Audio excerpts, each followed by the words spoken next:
My name is Dr. Astrid Tuminez, and I'm an adjunct professor at the Lee Kuan Yew School of Public Policy and also the Regional Director for Legal and Corporate Affairs for Microsoft in Southeast Asia. I'm very honored to have this opportunity to say a few words about women and leadership in Asia. We live in very exciting times. Some people call today the Asian century, in the sense that in the past 2 to 3 decades, we have seen tremendous economic growth in Asia, so the eyes of the world are upon us. Because of this tremendous growth and economic prosperity in Asia, we have also seen progress in the situation of women.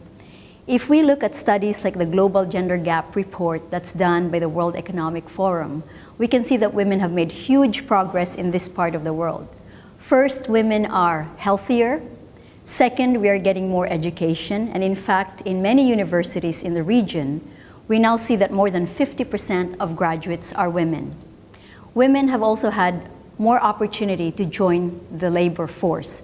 That's the third important development in Asia. And then finally, women also are becoming more politically empowered. No other region in the world, for example, has had more female heads of state than Asia. At the same time, there are some things that we should worry about. First, despite all of the progress that's been made, women in Asia are not really rising to the top and are far from equal in terms of sharing leadership positions with the men. Secondly, there's also a huge dropout rate when we look at women who are in the middle management position and women in senior management position. In some countries in Asia, there is a dropout rate that's as high as 70%. So we have invested in our women, but they are not rising to the top. And when we look at corporate boards, for example, in Asia, the number of women who serve on these boards are between 1 to 10%. And so this is not a situation that is ideal for us. Why is it not ideal? It is ideal because despite all of the progress in Asia, we continue to face very complex problems. They have to do with the environment, violent conflict, health, and other matters. We still have a lot of improvement to do in governance, and what we know when there are complex problems is that you need all of your human capital. You especially need diversity, and women represent diversity.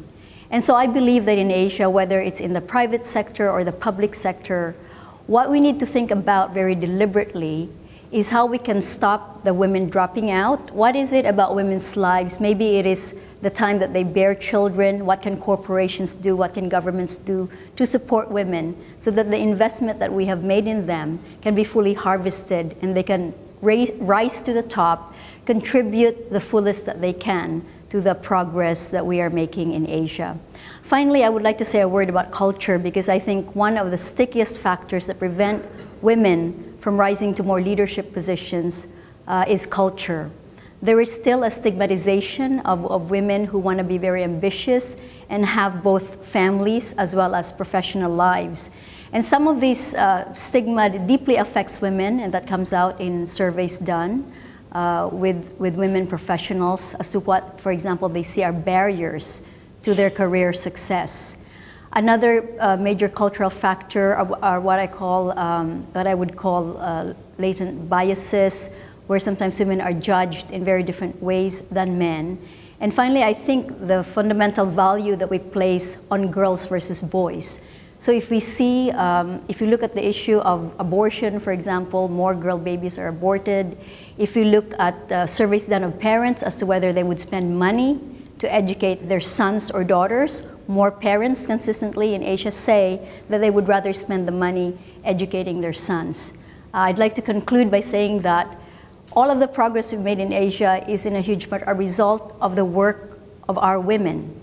And yet at this point in time, we can't rest on our laurels and say that we have arrived, because there's still much to be done in harnessing the talents and contributions of our women in the leadership sphere, both in the private, public sector, and the nonprofit sector in this part of the world.